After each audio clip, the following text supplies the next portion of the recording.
بچوں سے ہمارے تعلقات کیسے خراب ہوتے ہیں۔ ہر رشتے کی بقا کی بنیاد ہی حکمت اور نصیحت پر ہوتی ہے۔ حکمت کیا ہے کہ صحیح موقع پر، صحیح مقام پر، صحیح انداز میں بات کرنا، اور نصیحت بھی تب ہی کارگر ہوتی ہے جب وہ صحیح طریقے سے دی گئی ہو۔ ہمارے بچے ہمارا سب سے بڑا اثاثہ ہوتے ہیں۔ ہم سب کی کوشش یہی ہوتی ہے کہ وہ ان کے ساتھ ہمارا تعلق ہے وہ سب سے اچھا ہو، سب سے کامل ہو۔ پھر کیا وجہ ہے کہ ہم اس کوشش میں کامیاب نہیں ہو پا رہے؟ ہم کیوں کوشش کے باوجود اچھی بائیں نہیں بن پا رہی ہیں؟ اس کی سب سے بڑی وجہ ہمارے اندر کی کمزوری ہے، ہمارے بچپن کی تربیت ہے۔ اگر میاں بیوی کا آپس میں تعلق اچھا نہیں ہے، سسرال کے کوئی معاملات ایسے ہیں، تو ان کا اثر جو ہے وہ بچوں کے ذہنوں پر بہت زیادہ ہوتا ہے۔ ہمارا اپنا بچپن کیسا گزرا ہے، اس کا اثر ہمارے بچوں کی تربیت پر بہت زیادہ ہوتا ہے۔ سخت گیر ماحول کی تربیت ہمارے اندر ہی سختی پیدا کر دیتی ہے۔ ہم پھر وہی چیزیں اپنے بچوں کے ساتھ کر رہے ہوتے ہیں جو ہمارے بچپن میں ہوتی ہیں، یا تو ہم بالکل الٹ ہو جاتے ہیں، ان کو کچھ کہتے ہی نہیں ہیں۔ یہ دونوں باتیں ہی غلط ہیں۔ ہم لوگ انریلسٹک ایکسپیکٹیشنز لگا لیتے ہیں بچوں سے۔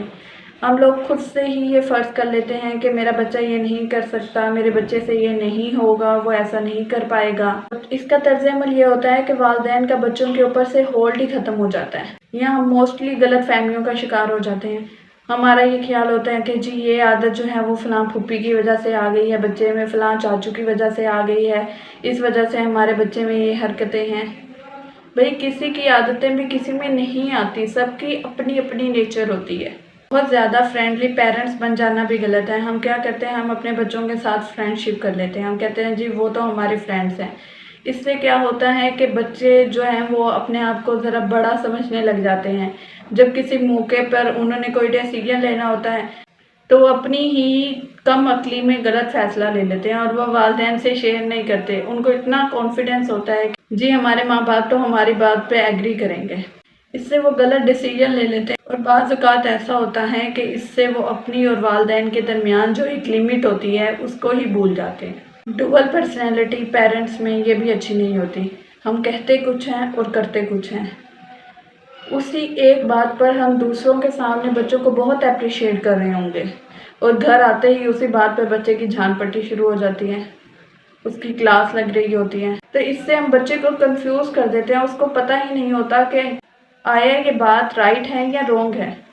ایک ہمارا جو سب سے نازیبا عمل ہے وہ یہ ہے کہ ہم دوسرے لوگوں سے پوچھ رہے ہوتے ہیں کہ جی بچوں کی تربیت کیسے کرنی ہے، ایسا ایسا معاملہ ہو گیا میرے گھر میں، بتاؤ اب میں اس کو کیسے ہینڈل کروں۔ ایک سب سے بڑی مسٹیک جو ہم کرتے ہیں وہ یہ کرتے ہیں کہ ہم بچوں کی دینی اور دنیاوی تعلیم کے اندر جو بیلنس ہے اس کو قائم نہیں رکھ پاتے۔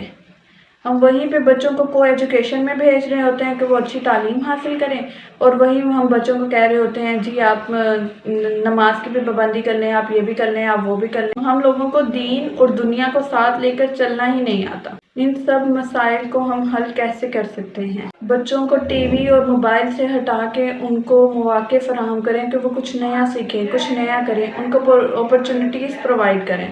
ہم ہر چیز بچوں کو پلیٹ میں سجا کر دے دیتے ہیں، ان کو بیٹھے بٹھائے ہر چیز میسر ہوتی ہے، انہیں پتہ ہی نہیں ہوتا کہ آئے یہ چیز کس طرح آئی ہے، ان کے والد نے کتنی محنت کی ہے یا ان کی والدہ اس چیز کے لیے کتنی محنت کرتی ہیں۔ اپنے بچوں کو بیکار نہیں بنائیں، ان کو اپنے چھوٹے چھوٹے کام خود کرنے دیں، جیسے برتن دھونا، برتن سمیٹنا، بستر لگانا۔ یہ چھوٹے چھوٹے بچوں سے آپ کروائیں تاکہ ان کو اپنی ذمہ داریوں کا احساس ہو۔ ان کو ہر ہنر سکھائیں، ہر چھوٹے سے چھوٹا ہنر آپ کے بچے کو آنا چاہیے۔ پرفیکشن کی طرف دھیان نہ دیں، ان کی چھوٹی چھوٹی غلطیوں کو نظر انداز کرنا سیکھیں، وہ اپنی چھوٹی غلطیوں سے خود سیکھ جائیں گے۔ ان کو چیزوں کی اہمیت سے بڑھ کر ان کے وجود کی اہمیت کا احساس دلوائیں۔ یہ دوسرے گیجٹس کی وجہ سے ہمارے بچے ارد گرد کے ماحول سے بالکل باخبر ہو گئے ہیں۔ ان کے ساتھ ہلکی پھلکی بات چیت کے بہانے آپ خود بنائیں۔